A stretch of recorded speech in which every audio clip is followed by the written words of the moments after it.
Welcome to the Practice Leader Podcast, brought to you by Ascent, a show for medical practice administrators who feel stuck in the daily chaos and want to lead with intention. I'm Zed Williamson, founder and CEO of Physician Growth Accelerator. And I'm Paul Richards, president of Ascent and director of otolaryngology at the University of Utah School of Medicine. Every week, we explore what high-performing leaders are doing in real time, so you can stop reacting and start leading with purpose, strategy, and results.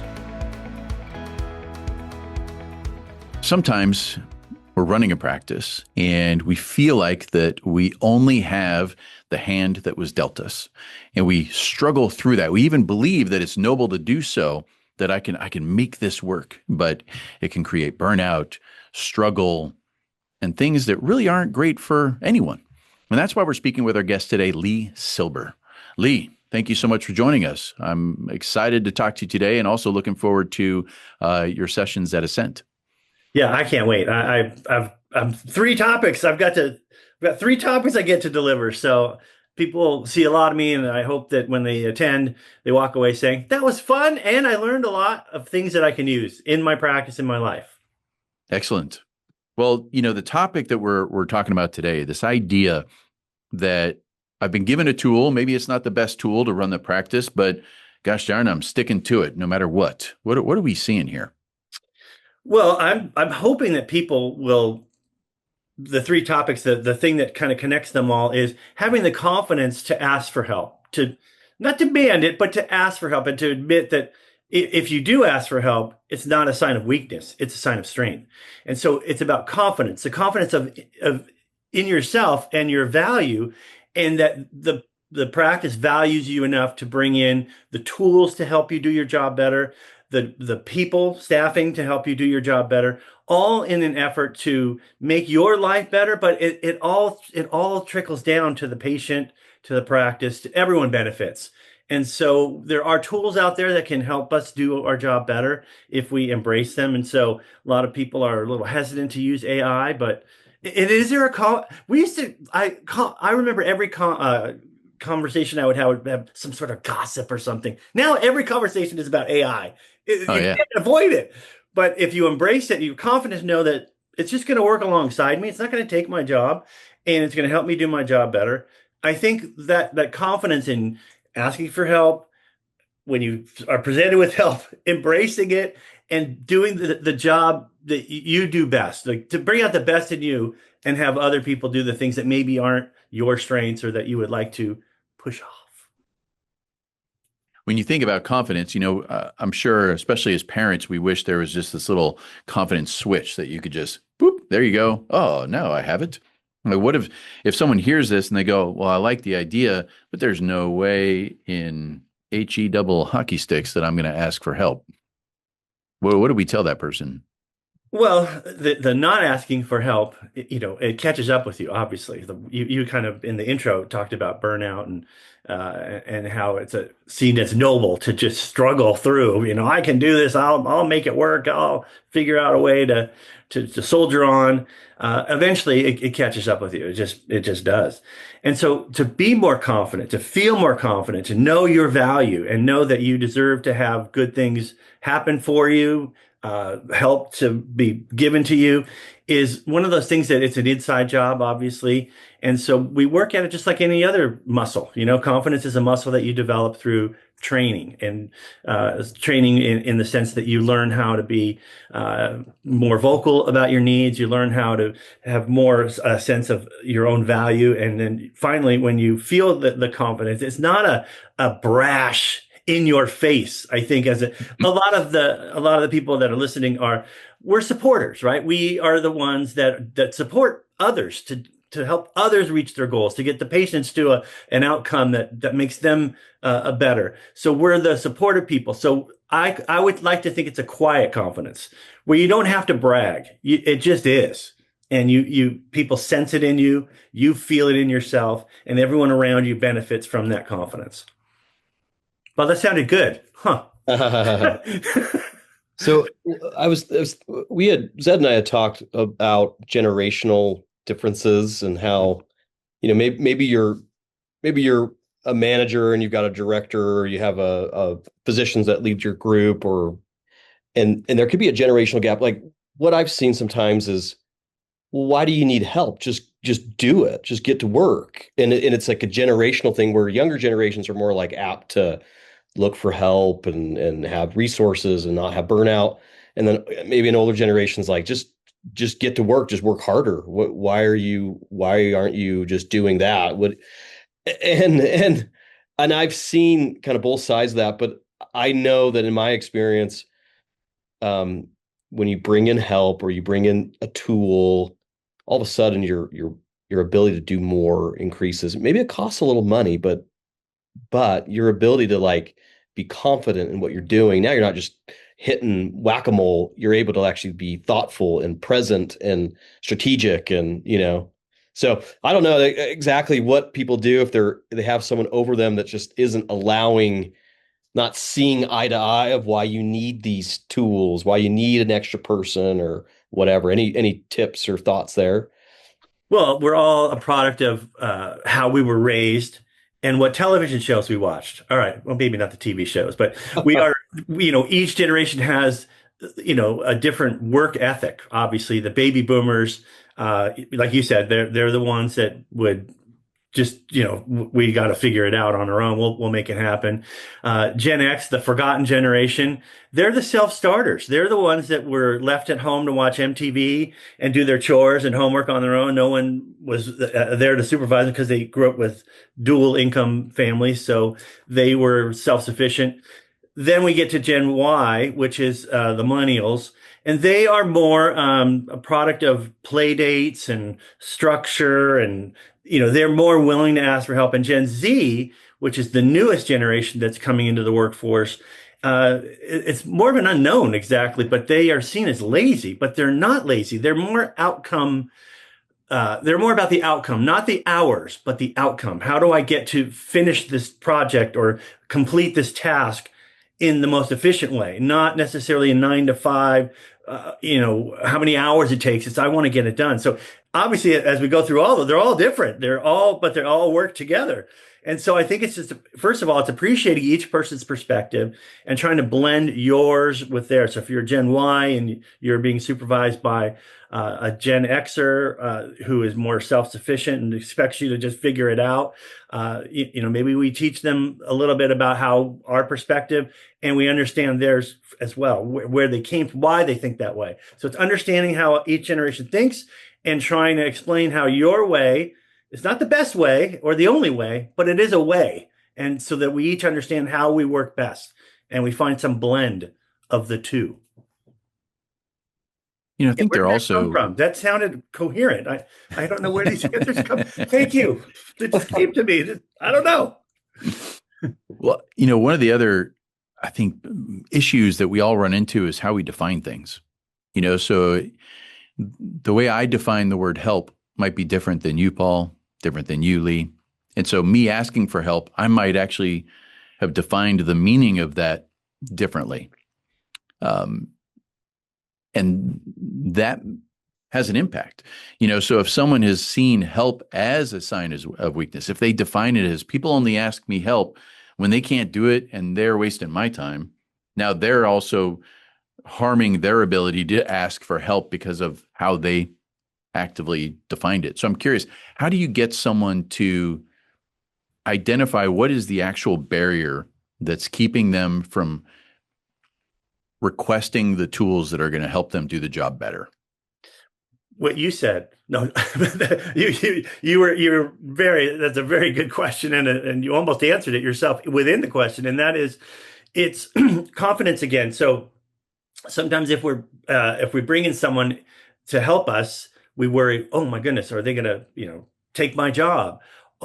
Is my boss going to see me as incompetent? I mean, there's a lot of reasons why you could say that, like in the beginning, what you pointed out, we're just going to just make it work. We'll figure it out. We don't want to risk looking weak. We don't want to bring in someone that may eventually take our job. I mean, there's a lot of, some of those are legit concerns. But if we believe in our value that we are irreplaceable, because each person does things in their own unique way because of how they were raised, how they were taught. We all have our own unique process and outcomes that we only can deliver. If we trust that, even with AI helping us, I mean, we enter the prompts. I mean, we're the ones giving it the instructions.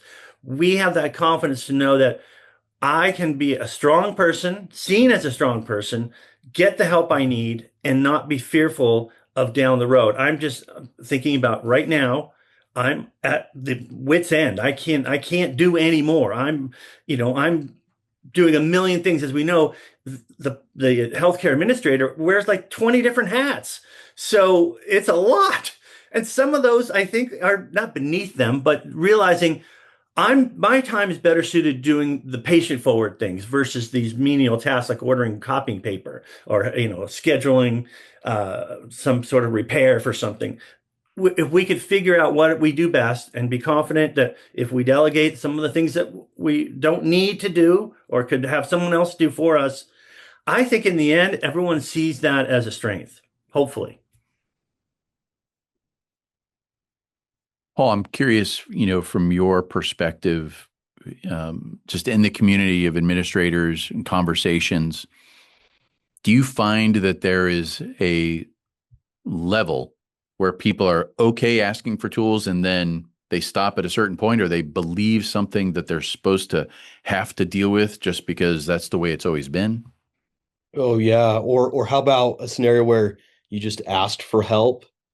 I need an administrative person to help me. I need a lower manager, and then you need another one, or you need another thing, and you have to ask within a short time frame, and you're like, oh no, I can't ask again all the time, and that's what's scary. It's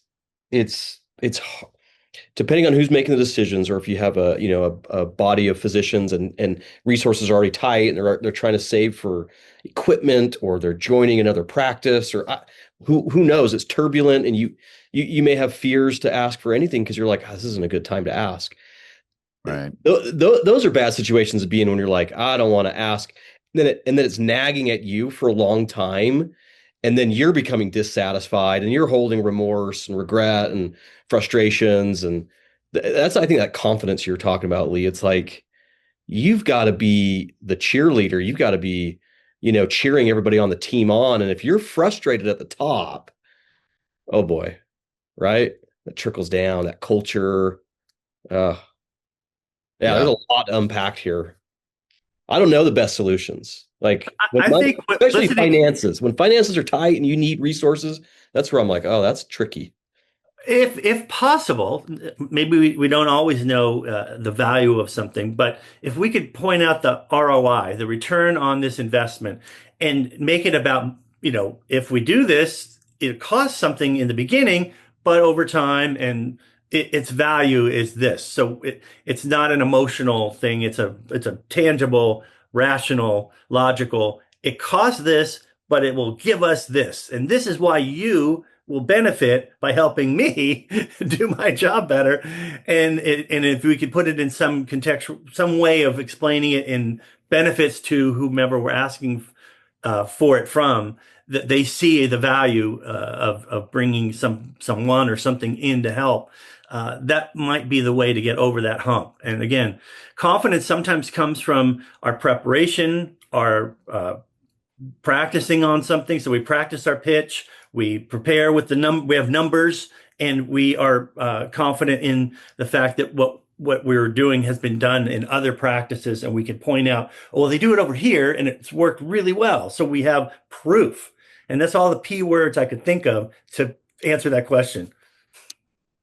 Well, you make such a good point. We, I think, make mistakes in business where we bring some personal beliefs into the business world. In business, there is no such thing as anything being expensive or cheap. It either provides an ROI or it doesn't. And that lens can help those conversations, because you might see a tool and someone's associating that tool with something else. And so when you say it's $5,000, you go, $5,000? No, gee, that's the most expensive thing I've ever heard in my life. And they don't do it. When in reality, what if the ROI was 10x? Well, now that expensive thing is no longer. So if you as an administrator can help the organization realize that there is no such thing as cheap or expensive, it doesn't exist. It is a non-existent word in business. It's either you get a ROI or you don't. I was teaching a class about AI, and went all the way back to Gutenberg, and when the printing press was invented, and it's the end of the world. Oh no! And as you look back, each thing, even like in a practice, like a copier that you could just put all the pages in at once and walk away, and it works. I mean, that probably cost a lot when it was first invented, but it saved a lot of time. You could, while that's making your stack of copies or scanning things, you can do something else. Or going from the fact, everything was faxed in medical practices, fax, when it became digital, I'm sure that cost some money, but it was so worth it. I'm just saying we're at that inflection point again, where we've got a tool, whatever you use, chat, one of the other Gemini, whatever, that can do some of those things off to the side while you're doing something else. And maybe it's something more valuable, like face-to-face interacting with a coworker, doing some sort of a training one time, and you record it and then you show it to the new staff member each time. You don't have to do it each time. I'm just saying, if we embrace that, we don't look at it as something to fear, but yet something that can really help us, I think that's going to make a big difference. I'm thinking of AI. I know private practice has adopted AI a lot faster than I'm in a university system, so it's taken a little while, but now it's all going in.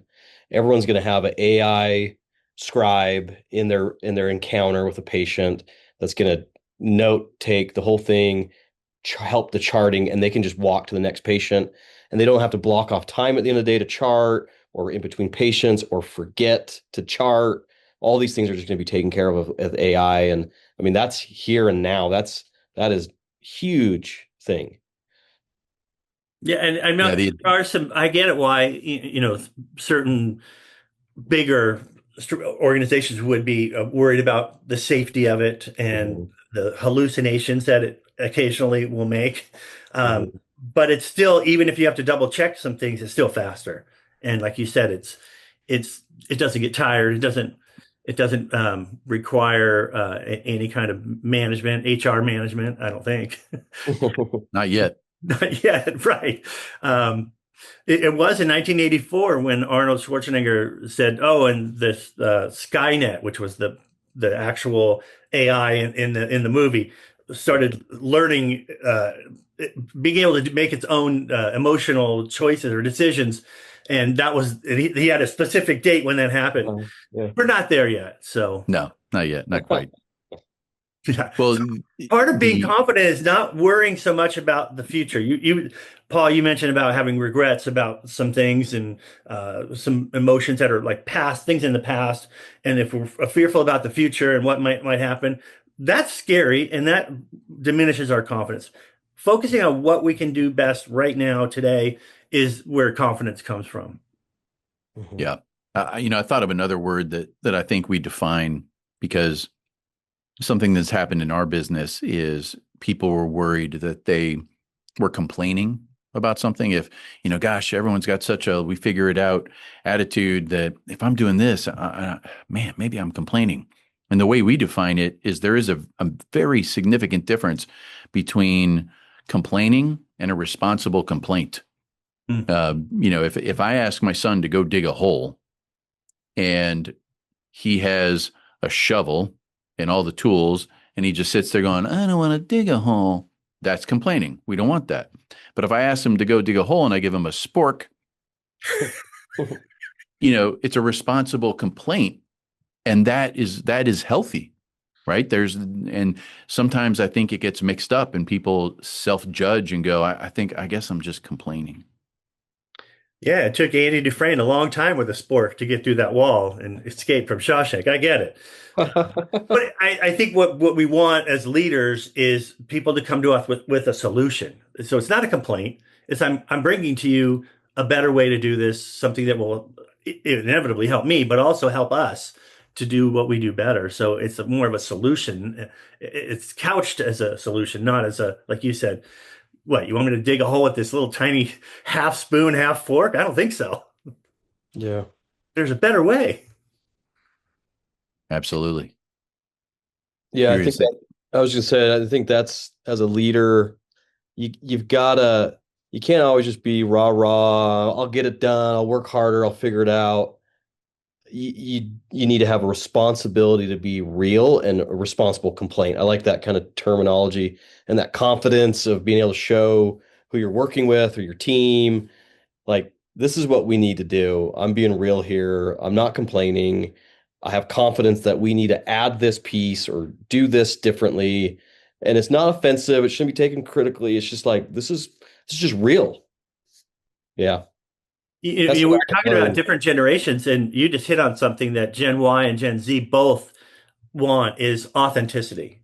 And Hmm. like you just said, honesty. And Hmm. Gen Z in particular is one of the first generations that says if you make a mistake and you own it, that's better than trying to hide it or minimize it. So the younger generations are what you just said about admitting or being authentic about what the real issue is and what we really need to do. I think resonates with those two age groups. Hmm. Us yeah, I Gen think, Xers, we're like, come on. Well, we, yeah, we we did it all totally. ourselves. We had no Yeah. help. What? But Yeah. they're the smallest of all the generations, so we don't need to worry so much. In fact, Yeah. some experts just skip right over. Well, there's the baby boomers, and then they go right to Gen Y. And millennials. Yep. wait, what about us? We have the most billionaires per capita of any age group because we were entrepreneurial, but we're tiny group of people, and we're getting old. Let's be honest, we're getting older. Mm, speak for yourself. Yeah. So, I think sometimes asking for things is also not necessarily a tool, but sometimes it's the confidence to ask for clarity or context. Because one thing, it is really easy to design a path for you to get from New Orleans to Baton Rouge. But if you don't know you're going to Baton Rouge, it is really hard to design a path. And that's where I think can be challenging for practices because the administrator doesn't get maybe the best context or clarity from the leadership that she or he is working with. And so it's always in the moment of, well, this is what we need to do. And I'm kind of stacked up. So I need a tool to help with this.